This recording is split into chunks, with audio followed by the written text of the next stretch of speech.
Salam alaikum, bonjour mes amis et bienvenue dans ma chaîne Le Thé Scientifique. Aujourd'hui, on va apprendre comment fabriquer un générateur électrostatique de Holtz. Ce générateur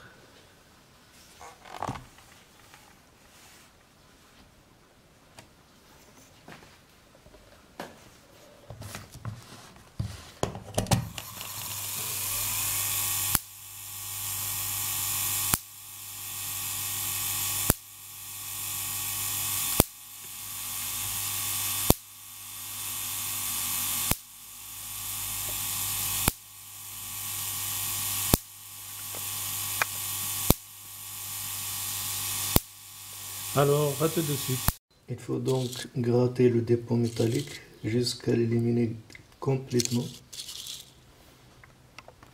Et maintenant, exempt de tout dépôt métallique, on va donc passer au traçage et à l'emplacement des secteurs métalliques sur le CT. On va donc tracer un cercle de même diamètre que le CT. Et on va le subdiviser en 8 zones identiques. Chaque zone va contenir un secteur métallique. Ces secteurs seront distants de 3 mm à partir de la périphérie du CT. Donc il faut qu'ils soient distants de 3 mm de la périphérie du CT. Ils vont avoir un diamètre de 27 mm, distant de 3 cm du centre du CT. Donc 30 mm, 27 mm, 3 mm. On va donc découper les secteurs métalliques en se servant par exemple d'un flacon comprimé. Voilà, on imprime les secteurs sur un papier aluminium et on va les découper très minutieusement sans pour autant laisser des pointes afin d'éviter l'effet Corona.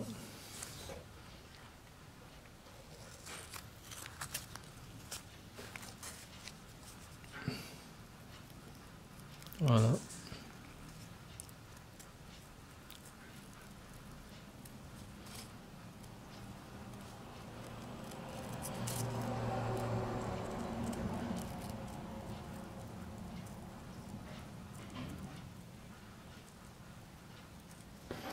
Voilà.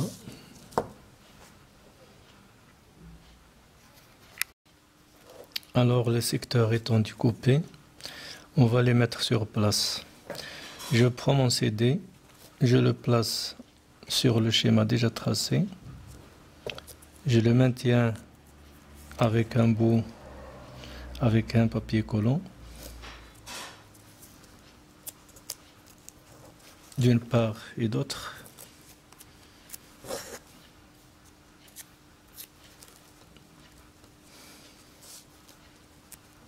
Voilà. Je prends mon secteur métallique, je le dénude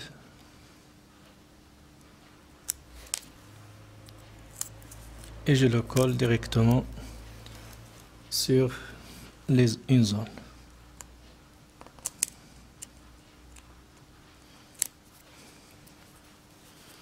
Voilà. Et je fais de même pour tous les secteurs métalliques qui restent.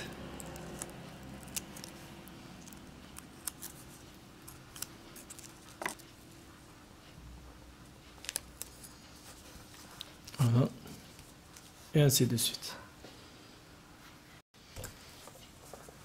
Notre premier CD ou armature est maintenant prêt.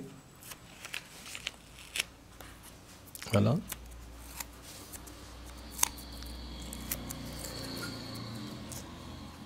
On passe à la construction de la deuxième armature de la machine de Holtz.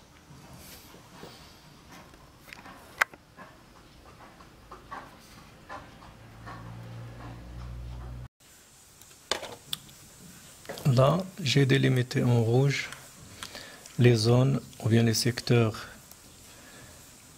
métalliques que va recevoir la deuxième armature ou bien le deuxième CD. Donc je vais les imprimer sur le papier aluminium.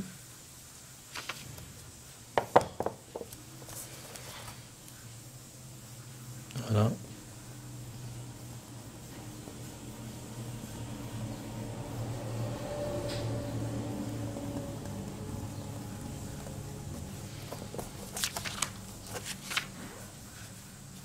Et je vais les découper minutieusement par la suite.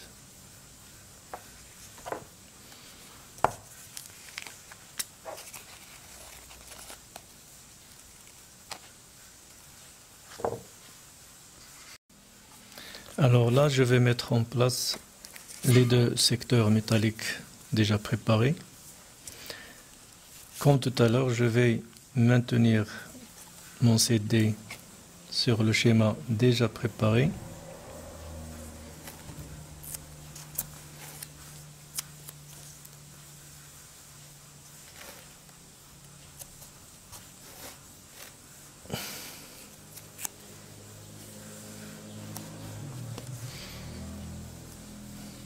Voilà.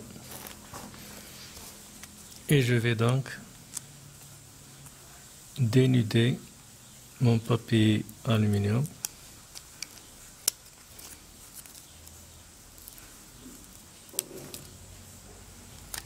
Et placer très minutieusement mon secteur métallique sur la zone.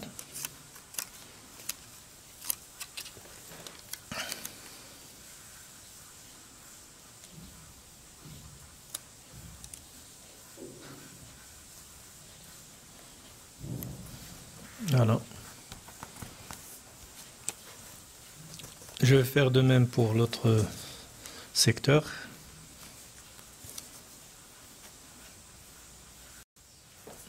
Voici donc ma deuxième armature préparée. Voilà.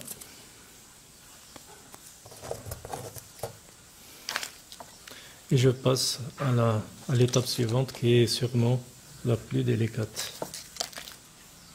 Voilà, j'ai mes deux armatures.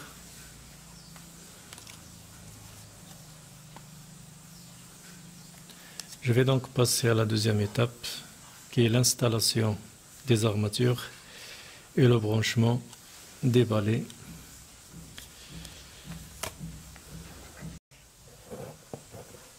Alors là, je vais avoir besoin ou bien d'un moteur de ventilateur de PC sur lequel je vais coller le CD qui contient Wison.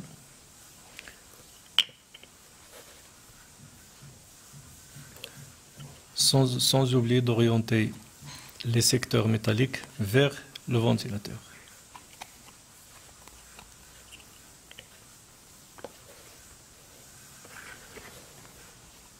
Sinon, je vais utiliser un moteur de ventilateur de micro-ondes, de four micro-ondes,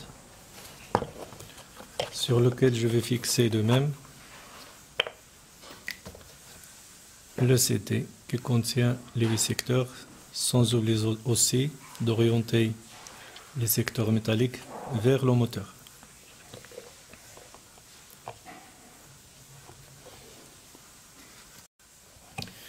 Voilà donc, c'est fait.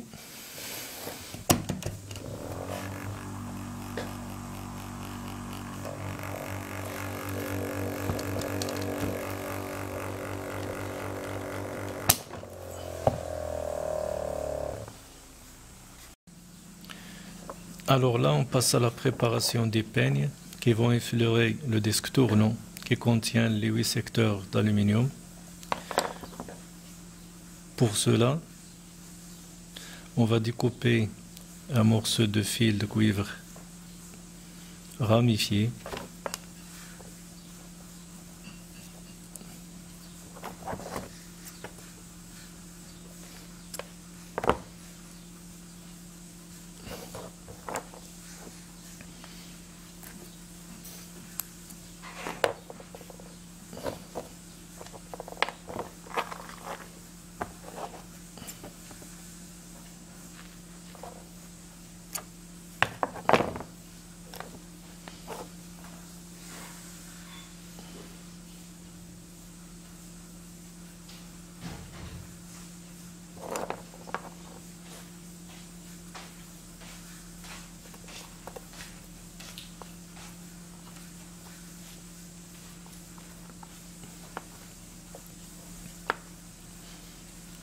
Voilà.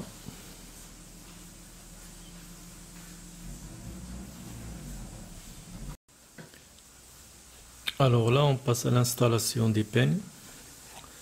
C'est une manœuvre délicate qu'il faut faire très soigneusement.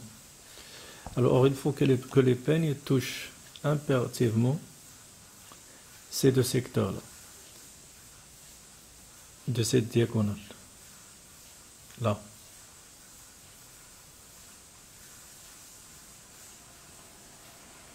Exactement là.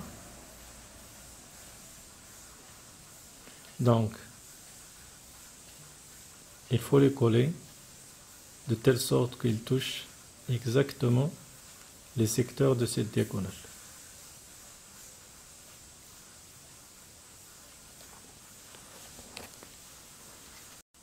Voilà, comme vous remarquez déjà, les secteurs ou bien les peignes touchent exactement les secteurs de cette diagonale.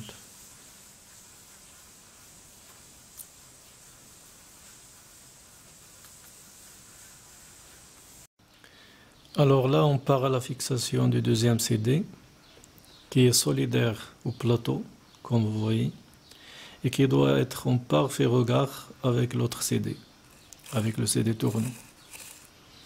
Il faut prévoir aussi une distance de 3 mm entre les deux CD.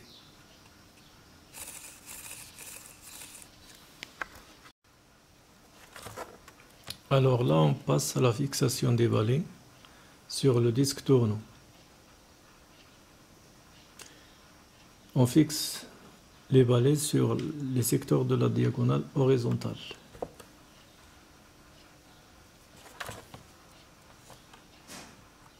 Voilà.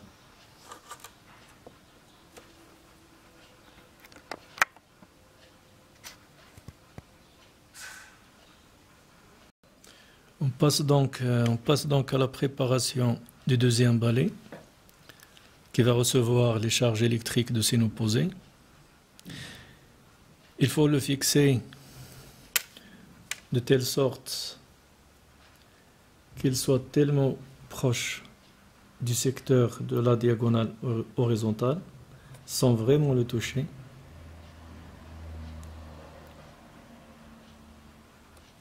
Voilà. On peut tailler davantage les brindilles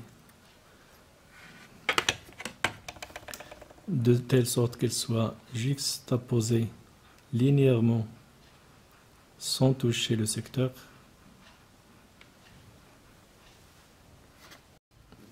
Alors là, on va passer à la préparation des peines de disque fixe. Je vais la coller exactement à l'extrémité du secteur.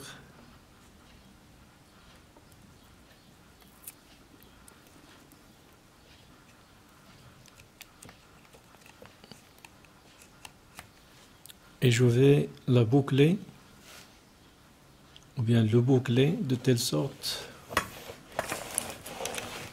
qu'il touche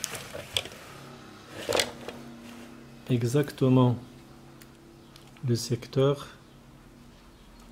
de cette diagonale. Voilà.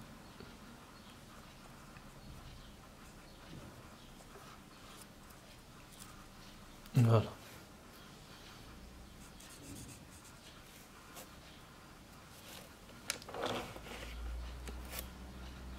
Je fais de même pour l'autre peigne. Pour ce qui est de l'autre peigne, je vais le fixer en bas à l'extrémité du secteur d'aluminium.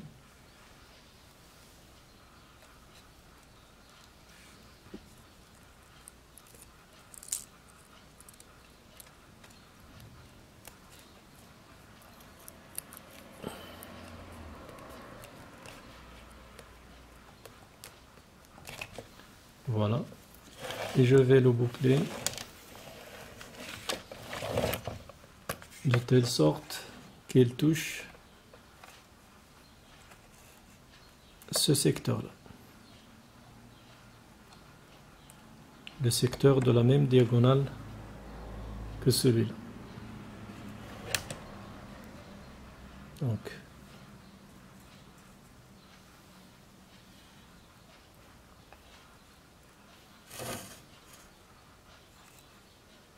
Donc, les deux secteurs ici et là appartiennent à la même diagonale. Celui-là et celui-là.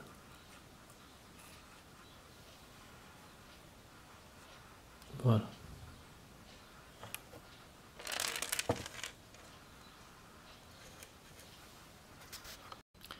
La dernière étape consiste à relier les électrodes des deux balais aux armatures d'un condensateur. Pour fabriquer un condensateur, il suffit de découper un morceau cylindrique d'une bouteille de plastique, de boisson par exemple, et d'étaler un ruban d'aluminium aussi bien à l'intérieur qu'à l'extérieur.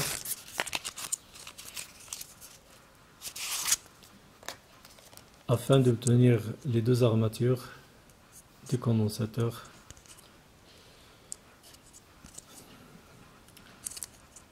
Donc là, je vais coller l'une des électrodes sur l'une des armatures et l'autre électrode sur l'autre armature.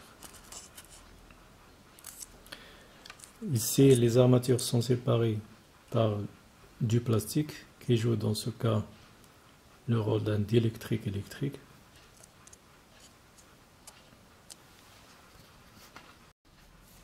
Voici donc les deux électrodes reliées aux deux armatures du condensateur. Bien sûr, le condensateur va emmagasiner les charges électriques issues des deux balais. Il reste à fixer sur les armatures du condensateur deux électrodes qui vont exalter l'effet, ou bien qui vont exalter la décharge électrique, les décharges électriques par effet Corona. Donc je vais fixer une sur cette armature.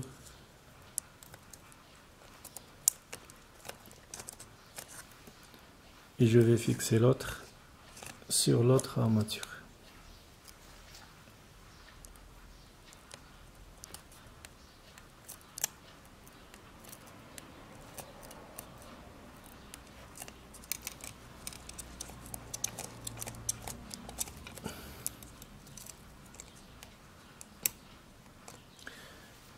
Par effet Corona, on va assister à des décharges électriques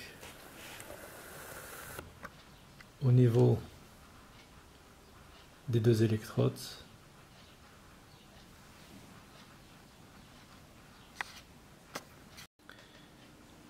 Ici, si je me place derrière le moteur, le sens de rotation de celui-là se fait dans le sens inverse des aiguilles du montre. C'est pourquoi j'ai dû inverser les pins du disque tournant avec ceux du disque fixe.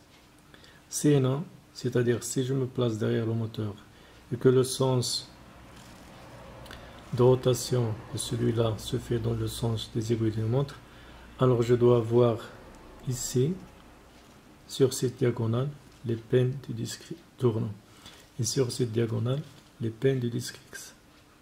Donc il faut faire attention au sens de rotation du moteur. Ici, le sens de rotation se fait dans le sens inverse des aiguilles d'une montre. Bien sûr, si je me place derrière le moteur.